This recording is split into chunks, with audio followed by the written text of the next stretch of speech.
Nakatingin nga ako. Sabi ko rito at umupo pa sa hita nito. Bala ko sanang hawakan ng laptop dito pero iniiwas naman ito iyon. Huwag na honey, sa trabaho lang yun. Pagtanggi nito sa akin. Yumaka pa ito sa akin pero hinawakan ng dalawang kamay ko para hindi ko maabot ang laptop na pilit kong kinukuha rito. Bakit ayaw may pakita sa akin kung sa trabaho lang yan? Saka titingnan ko lang naman. Wika ko at balak sanang kunin ang laptop dito kaso lang ay pinigilan ako ni Charles. Honey, hindi nga pwede. Hindi naman lahat ng bagay pwede ko sabihin sa'yo, okay? Malakas na wika nito. Natigilan ako sa sinabi nito at parang napahiya rin. Oo nga pala. Nabili lamang pala niya ako sa halagang 10 milyon. Okay. Tugon ko't umalis na sa pagkakaupo sa hita nito. Masama ang loob ko nang pumasok sa loob ng CR. Napaluha ako. Tama nga naman ito. Hindi lahat pwedeng sabihin sa akin. Sino ba naman ako? Lumabas ako ng CR. Busy na ulit ito sa laptop. Lalo lang sumama ang loob ko dahil talagang meron na itong itinatago sa akin. Baka meron na itong babae at nagsasawa na ito sa akin. Dumaan ako sa harap nito pero hindi ako lumingon dito. Sa labas na lamang ako magtitigil. Lalo lang sumasama ang loob ko kapag nandito ako sa loob ng silid. Honey, saan ka pupunta? Tanong ni Charles pero hindi ako nagsalita at tuluyan na ako lumabas ng silid nito. Oh, Miss Burlington, bakit hindi maipinta mukha mo? Tanong sa akin ni Pam. Wala naman, hindi lang magandang gising ko. Sagot ko rito. Si Lord, tulog pa ba, Mrs. Burlington? Dumating na kasi ang hinihintay niyang bisita. Wika ni Pam. Tumingin ako sa likod nito at nakita ko ang magandang babae sa likod nito. Nakangiti ito sa akin at mukha namang mabait. Puntahan na lang ninyo sa kwarto. Wika ko sa mga ito at lumampas. Mabuti na lang at tumigil na ang ulan kaya nakalabas ako upang pumunta sa hardin. Gusto ko muna mag-isip. Ngunit hindi pa ako nakakatagal sa pagkakaupo nang pumatak na naman ang ulan. Nakakainis naman. Papasok na sana ulit ako sa kabahayan nang makita kong nagtatawanan si Charles at ang babaeng kasama nito. Kaya umurong ako at sa likod na lang dumaan. Bahala nang mabasa ng ulan. Oh, Iha, bakit dito ka dumaan sa likod? Tingnan mo't nabasa ka tuloy ng ulan. Umiiling na po na sa akin ni Manang. Ayos lang po, Manang. Basa din naman po ang buhok ko dahil katatapos ko lang maligo. Sagot ko rito. Papasok na sana ako ng kusina nang marinig ko ang boss ni Charles.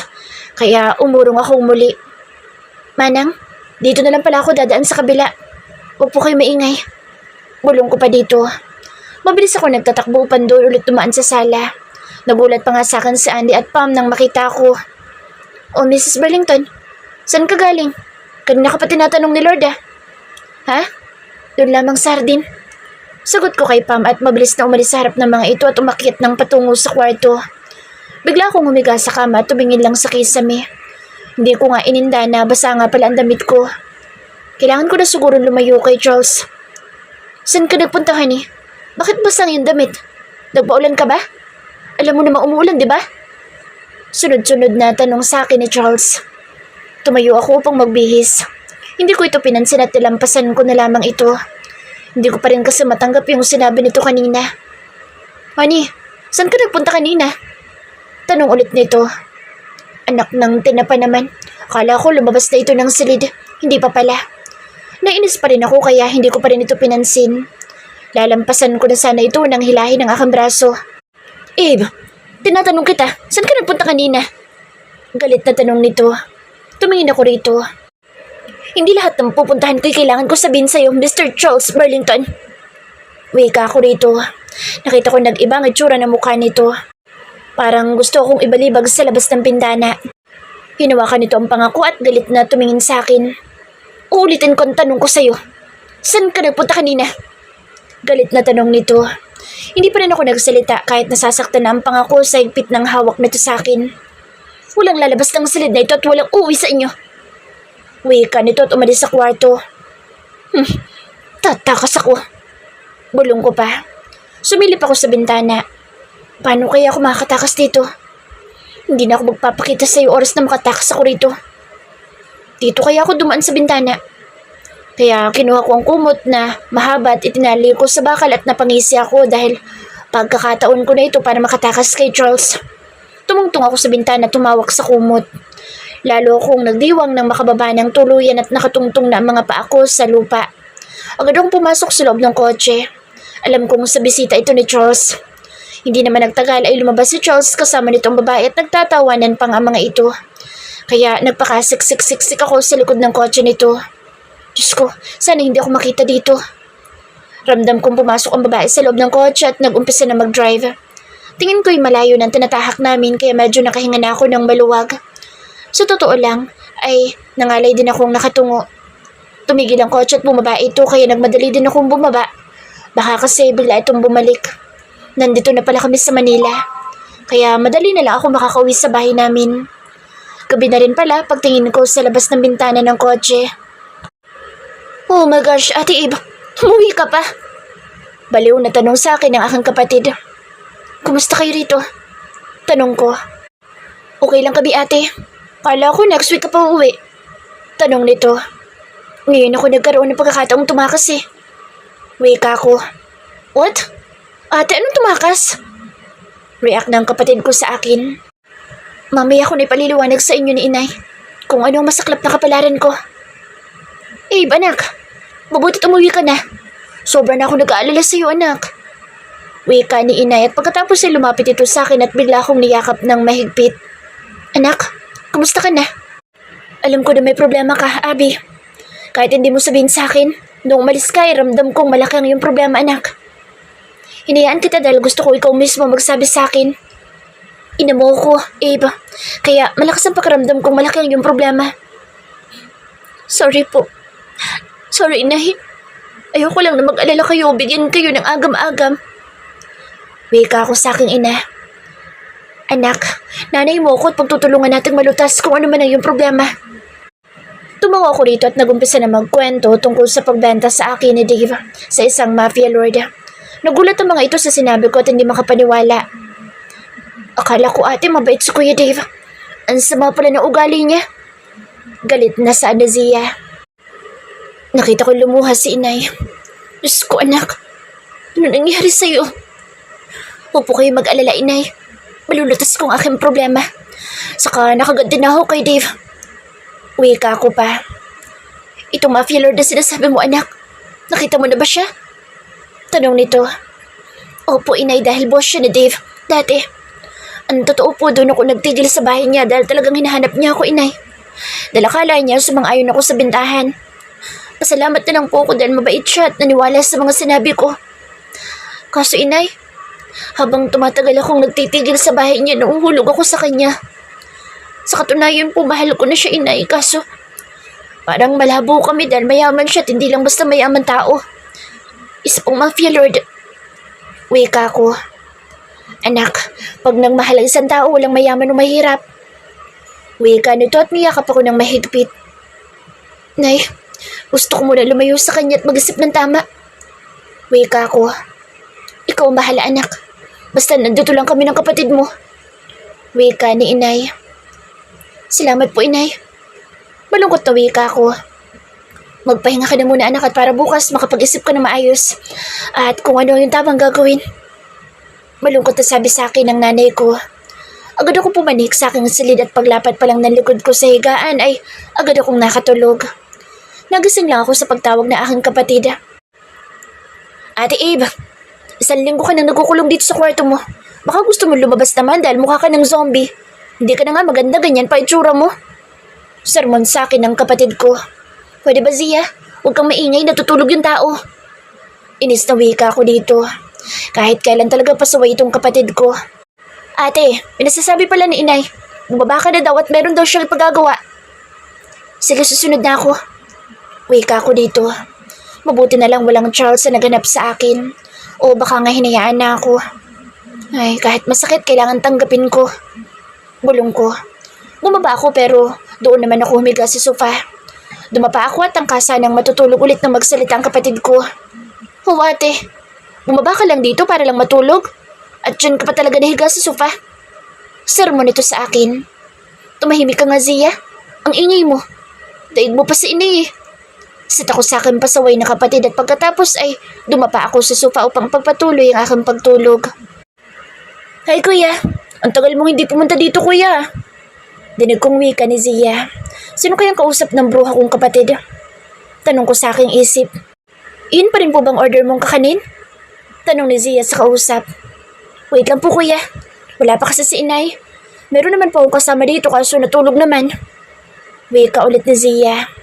Pipiyatang kausap ni Zia. Hindi man lang nagsasalita. Umupo ka na muna kuya. Paumanhin po at merong natutulog sa upuan. Dito ka na lang po muna kuya. Titingnan ko lang yung order mo at parating na rin naman si inay. Pahir ni Zia. Wala akong narinig na tugon sa kausap nito. Pipi nga yata. Pero yung amoy nito parang si Charles. Nagulat pa nga ako na may nagbaba ng damit ko sa likod. Nakataas kasi ito. Ramdam kong tumayo ito at umalis na siguro pero hindi ko naman narinig ang tunog ng pinto na lumabas na nga ito. Ate Abby, nakita mo ba si kuya? Tanong ni Zia sa akin. Wala ako nakita. Pwede, huwag ka mag-ingay. Natutulog kaya ako. Inis kong saway sa aking kapatid. Makit ka na nga sa kwarto mo ate. Doon ka na matulog maghapon. Wika ni Zia. Tumayo ako upang pumanik nga sa aking silid upang matulog maghapon. Itong mga nakaraang araw ay parang gusto ko na lamang na matulog. Tuloy-tuloy akong pumasok sa loob ng silid ko at nilako ang pinto. Walang pakialam na nag-alis ng damit. Gusto ko lang alisin iyon dahil ako lang naman na nandito sa loob ng kwarto ko. Maliligo muna ako sapagkat naiinitan ako. Pumasok ako ng CR. Hindi ko na nga inilak ang pinto. Wala naman kasi ibang papasok dito sa loob ng CR. Binuksan ko ang shower at tumapat doon. Pumikit ako ng mga mata at dinama ang tubig na bumabagsak sa katawan ko. Sa totoo lang namimiss ko na si Charles. Nanigas ang katawan ko nang may yumakap sa likod ko at inamoy rin ito ang balat ko.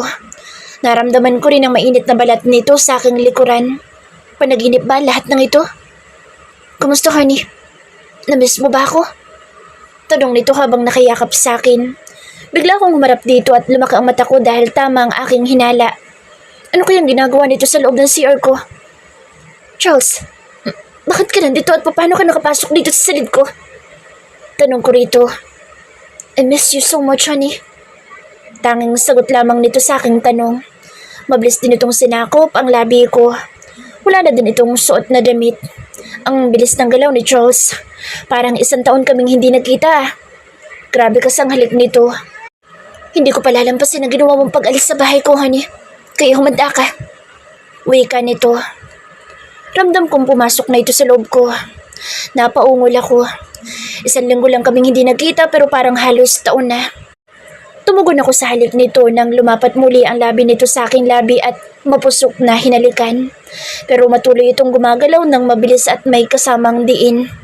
Lalo pang bumilis ang galaw nito na parabang merong humahabol. Kaso bigla itong tumigil. Bakit ka tumigil? Tanong ko rito. Ngumisi ito sa akin. Ipagpapatuloy ko ito kung sasabihin mo sa akin mahal mo ko at papayag ka magpakasal sa akin, honey. Wika nito. Nagulat ako sa sinabi nito. Lalo na nang banggitin nito ang kasal. Ramdam kong aalis ito kaya hinawakan ko ang batok at mariin kong hinalikan ang labi nito. I love you so much, Charles. Yes, magpapakasal ako sa'yo. Wika ko. Kita kong nawala ang pangamba sa mukha nito at mabilis din akong hinalikan sa labi. Gumalaw ito ng mabilis. Tom, honey. I love you so much, honey. Bulalas ni Charles. Hindi ako makapaniwala na mahal din ako ni Charles. Mahal na mahal kita, honey. Bulong ulit nito sa akin. Agad akong binuhat papalabas ng CR at dinala sa kama. Pagkatapos ay tumabi ito sa akin. Bakit ka umalis, honey? Alam mo bang nag-alala ko sa'yo ng sobra? Dahil ba sa sinabi ko kaya ako umalis, honey? Tanong nito. Tama ka naman sa sinabi mo na hindi lahat ay pwedeng sabihin. Tsaka, di ba? May girlfriend ka na. Malungkot kong wika. Sasabihin ko naman sa'yo, honey. Tinatapos ko lang. Saka wala akong girlfriend, honey. Ikaw lamang ang babae sa buhay ko at gusto ko maging asawa. Sorry sa mga nasabi ko. Wika nito. Asawa talaga? Hindi pa nga tayo kasal eh. Usal ko. Mag-asawa na tayo, honey. Pero magpapakasal pa rin tayo sa simbahan. Yung ginagawa ko sa laptop ko ay plano sa ating kasal, honey. Ayoko munang sabihin sa'yo. At yung babaeng kasama ko, isa siyang wedding organizer. Paliwanag dito sa akin. Tumingin ako rito, tumaas ang kilay ko. Mag-asawa na tayo? Bakit hindi ko alam? Pinaglololo ko mo naman ako, mister. Nakasimangot ko sabi rito. Ngumisi ito sa akin. Lasing ka kasi, honey, kaya hindi mo alam. Saka, pumirma ka, honey. Hindi mo na mababawi ang pinirmahan mo. Nakakainis ka. Bakit wala akong alam? Maktol ko rito. Hindi ko na problema iyon, honey. Kasalanan mo. Palasing-lasing ka eh. Wika nito, sabay halik sa leg ko. Ang sabihin mo, mauta ka talaga, mister. Okay lang yun, honey. Magpapakasal naman tayo sa simbahan. Bulong nito. Mr. Charles Burlington, bakit mo naisipang pumayag sa alok sa'yo na Dave? Hindi ka ba nanghihinayang sa 10 milyon? Tanong ko. Tumingin ako sa babaeng mahal ko. Honey, wala akong pakialam sa 10 milyon. Ang importante sa akin ay mapasakin ng babaeng mahal ko. Hindi naman ako papayag na mapunta ka sa iba. Alam mo bang hindi ako nagdadalawang isip na sabihin sa akin na Dave? Na kung gusto ko raw bilihin ang kanyang girlfriend? Hindi raw naman ako lugi dahil kahit halik ay wala pang nangyayari sa inyo. Sinabi din niyang pumayag ka daw sa bentahan. Pero hindi ako naniniwalang papayag ko, honey. Hindi ako nagdalawang isip na tanggapin ang alok niya. Lalo at pabor yun sa akin dahil mapapasakin ka ng honey. Gusto kong suntukin si Dave nang malaman kung gusto ko rin ibenta sa ibang tao. Ang totoo niyan, meron na siyang nakuhang tao na bibili sa'yo. Kaso ayaw ng 10 milyon. Kaya sa kanya sinabi ang nais niyang gawin. At ang sabi na pag-usapan na daw ninyo ang lahat. Honey, alam kong magagalit ka sa akin pero ayoko mo sa iba ka mapunta. At sabi ko sa akin sarili ay bahala na. Lahat gagawin ko para lang mahalin mo rin ako. Alam mo bang unang kita ko pa lang sa'yo, minahal na kita? Naiingit ako kay Dave nang malaman kong girlfriend ka niya. Pero nagdiwang ako nang maglabas ng sama ng loob si Dave sa'yo at sabihin kahit halik ay walang nangyari sa inyo. Laking pasasalamat ko nang mahalikan na nga kita at ako ang unang nakahalik sa'yo, honey. Wika ako rito. Tumingin ako sa babaeng mahal ko. Hindi ako magsasawang titigan ito. Lahat kasi ng galaw nito ay nakakaakit at ang sarap ding halikan ng labi nito. Kaya nga gumawa ako ng paraan para maitali ko na agad ito sa akin. I love you, honey. Akin ka na ngayon. Abigail Sandoval. Wika ako rito. Oh my gosh. Totoo ba lahat ng ito? O nananaginip lamang ako? Sampalin mo nga ako, mister. Baka tulog pa ako. Utos ko rito. Ramdam kong hinalikan ako ni Charles sa akin labi. Totoo ang lahat ng ito, honey. Bulong nito. Tumingin ako dito. Mahal din kita, Charles. Hindi ko alam kung kailan kita minahal. Basta, nagising na lamang ako isang umaga iniibig na kita. Pag-amin ko rito. Next week na tayo magpapakasal, honey. Hindi na kita tatanungin kung magpapakasal ka sa akin o hindi. Dahil kasal na naman na tayo at may pinirmahan ka na. Hihintay na lang natin ang kasal natin. Wika ni Charles. Mister, kailangan mo nang umalis. Baka makita ka ni na inay. Pagtataboy ko dito, kakausapin ko sila, honey. Wika nito. Ako dala kakausap ka na inay. Wika ako. Hinalikan muna ako bago tumayo at nagbihis na ito. Sumilip muna ako sa labas upang masigurong wala si na inay at ang kapatid kong pasaway. Nang makita kong walang tao sa labas ay mabilis kong hinila si Charles. Dito ka lang. Sisilipin ko muna sila, inay. Tumango ito at ngumisi sa akin. Nakita ko rin umupo ito sa sofa. Nasaan kaya sila? Tanong ko sa aking sarili. Mabilis ako lumapit kay Charles upang hilahin ito palabas, baka kasi sumulpod sila, inay. Hey, mister. Umuwi ka na muna. Baka maabutan ka na inay dito eh. Ipapaliwanag ko na lang sa kanila. Kaso hindi ako pinansin ito at umayos pa ng upot pumikit ng mga mata. Umuwi ka na muna. Baka dumating na sila, inay. Pagtataboy ko rito. Abigail, anak? Bakit pinapaalis mo na si Charles? Narinig ko ang tanong ni inay. Tumingin ako rito. Kilala mo siya, inay? Tanong ko. Yes, anak. Kilala ko siya. Di ba siya ang asawa mo? Napanganga ko sa sinabi ni inay sa akin. Tumingin naman ako kay Charles at nakita kong tumayo ito at nagmano kay inay. Iho, nagkaayos na ba kayo ng asawa mo? Tanong ni inay kay Charles. Okay na po kami ng honey ko, kaya matutuloy na ang kasal, inay. Tugon ni Charles. Oh, ano nangyari? Bakit parang wala akong alam sa mga nangyayari? Malakas kong tanong sa mga ito. Kasi naman, anak, tulog ka ng tulog. Wala ka tuloy alam. Yung tungkol sa inyo ni Charles ay sinabi niya sa akin. Wala naman akong tutulong sa inyo. Abe, kasi naman nasa tamang edad ka na. Pahayag ni inay. Lumapit na lang ako kay inay at yumakap dito ng mahigpit. Wala akong masabi sa kabaitan ng inay ko. Thank you po, inay. Maluhaluhang ang saad ko. Ito na ang araw na pinakahihintay ko, ang kasal namin ni Charles. Hindi ko talaga akalain na makakapag-asawa ko ng isang mafia lord na ang sabi ng karamihang tao ay masasamang nilalang. Tama naman sila, masama ang ugali at may pagkatuso rin, pero hanip sa sarap naman kung magmahal. Tumingin ako kay Charles na busy sa pagkapag-usap sa mga kapwa nito mafia lord. Wala akong masabi sa mga mafia lord na ito. Kahit may mga asawa na ang mga ito ay sadyang ang gagwapo pa rin nila. Abigail anak, binabati kita. Masaya ako dahil napunta ka sa lalaking alam kong aalagaan ka at mamahalin. Ang tanging dasal ko ay magmahalan kayo bilang mag-asawa at maging matatag sa mga pagsubok na darating sa buhay niyo bilang mag-asawa. Maluhaluhang pahayag ni inay. Salamat po, inay. Wika ako rito at mahigpit itong niyakap. Ate Abigail, congrats. Masasabi ko lamang sa'yo, ate. Mabuti na lang nag-asawa ka na kasi wala na mag-uutos sa akin. Wika ng aking kapatid at ngumisi pa ito sa akin. Lumapit ako dito at pinisil ko mukha nito. Ang dami mong alam, kapatid. Best friend, binabati kita. My God, sa inabahaba naman ang tinakbo mo, sa simbahan din lang palang tuloy mo. Pahayag ni Jenny. Oo nga no. Segunda naman ni Adeline. Binabati kita, best friend. Alam mo bang nakakaingit kayo ni Brianna? Kasi ang gagwapo ng mga naging asawa niyo. Makakahanap din kayo ng mas gwapo pa. Wika ko. Wala si Brianna sa aking kasal. Medyo maselan kasi ang pagbubuntis nito. Ngunit maaga naman itong tumawag sa akin kanina at nagbigay ng pagbati. Bigla ko napatingin sa tita ni Charles na papalapit dito sa pwesto ko. Magaan agad ang loob ko rito. Wala na itong asawa dahil maagang kinuha ng Panginoon. Iha, baka mamahalin mo nga kang pamangkin. Masaya ako dahil ikaw ang naging asawa niya. Magpakatatag kayo sa bawat pagsubok na ibibigay sa inyo bilang mag-asawa. Kaya dapat ay mahigpit ang kapit niyo sa bawat isa.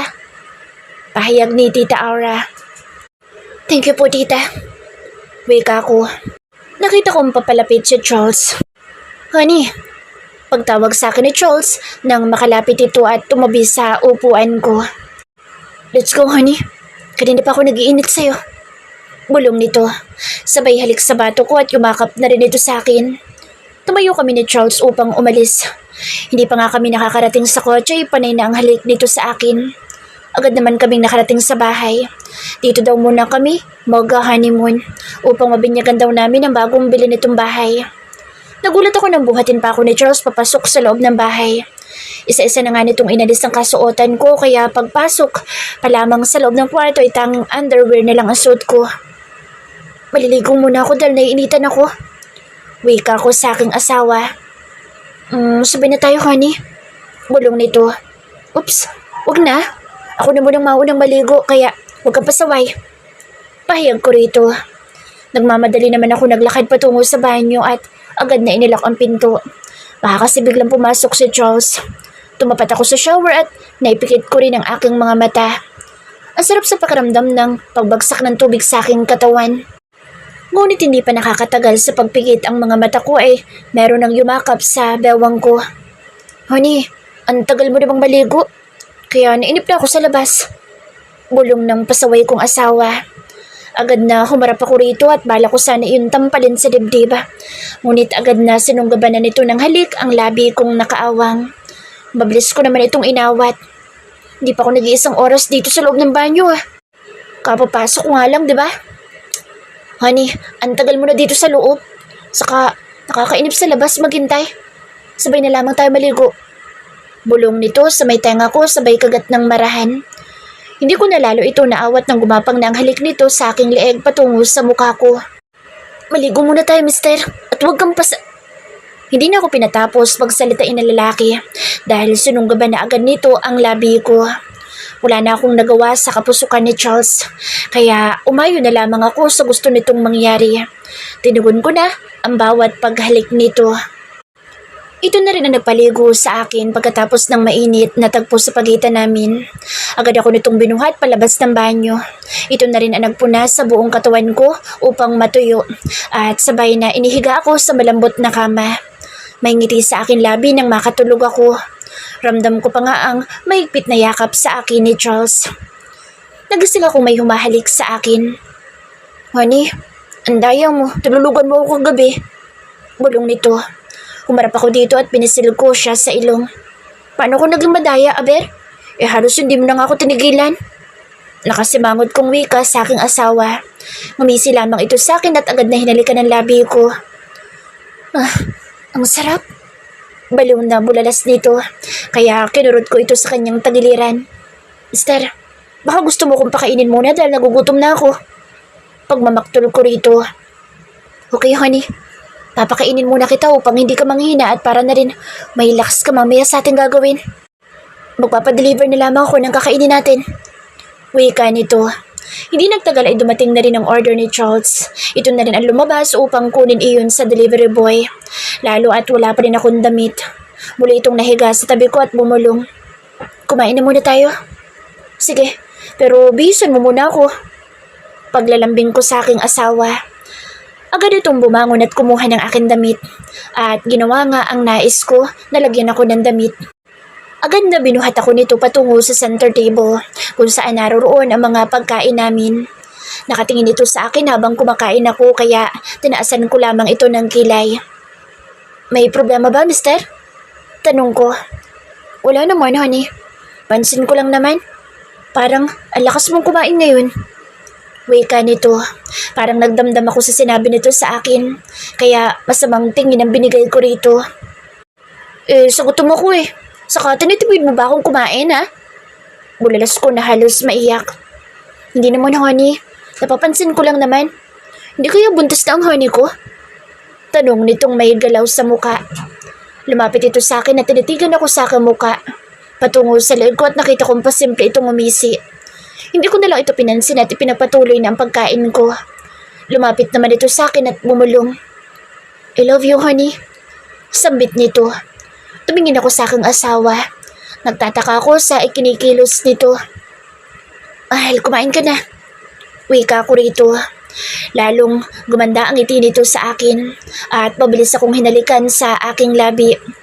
Wala na akong mahihiling pa dahil ibinigay na sa akin ng taong mamahalin ko habang buhay. Isang buwan ang nagdaan at bawat araw na magkasama kami ni Charles, lalo kong nakikilala ang aking asawa. Wala akong masabi dito dahil sobrang maalaga ito sa akin at ang galing ding magpakilig. Tumingin ako sa aking asawa na sobrang sarap pa rin ang tulog nito. Kaya bumangon ako, pero parang nahihilo ata ako kaya bumalik na ulit ako sa kama. Honey, anong masakit sa'yo? Biglang tanong sa akin ni Charles, kaya tumingin ako rito. Nagising ko pala ito sa bigla kong paghiga sa kama. Sorry kung nagising kita, mister. Medyo nahihilo kasi ako. Wika ako rito. Nagmamadali naman itong bumangon at may pag-aalala sa mukha nito. Nahihilo lang ako, mister. Wika ako. Muling pumukit ng mata upang matulog. Hinalikan pa nga ako nito sa labi at hinaplos ang buhok ko. Ang sweet talaga ng mahal ko. Nagising ako muli at ang mukha ni Charles ang aking nabungaran. Nakangiti ito sa akin. Nahihilo ka pa ba, honey? Tanong nito. Oo, medyo nahihilo pa ako eh. Wika ko. Alam mo ba kung bakit ka nahihilo, honey? Tanong nito. Umiling ako dito, sabay pikit ng mga mata ko. Dahil magkakababy na tayo, honey. At isang buwan ka ng buntis. Bulong nito. Talaga? Paano mo nalaman, mister? Tanong ko rito. Because I am a doctor, honey. Wika nito. Napanganga ako dahil hindi ko alam na doktor pala ito. Kaya pala panay ang check nito sa katawan ko. Para malaman siguro kung buntis na ako. Wala ibang doktor ang mag-aasikaso sa'yo, honey. Kung hindi ako lamang. At ako rin na magpapaanak sa'yo. Wika nito. Wow, nakaplano na pala ang lahat ah. Wika ko sa aking asawa. Tsaka honey, ayoko may ibang hahawak sa'yo lalo na kung lalaki ito. Kaya dapat ako lang mag-aasikaso sa'yo. Thank you so much, honey ko. Kasi dumating ka sa buhay ko. Mahal na mahal kita. Wika nito. tumingin din ako dito. Mahal din kita, Mr. Charles Burlington. At ikaw lamang ang buhay ko. Pahayag ko rito. Masasabi ko na isang pamilya na nga kami. Lalo at magkakaroon na kami ng baby.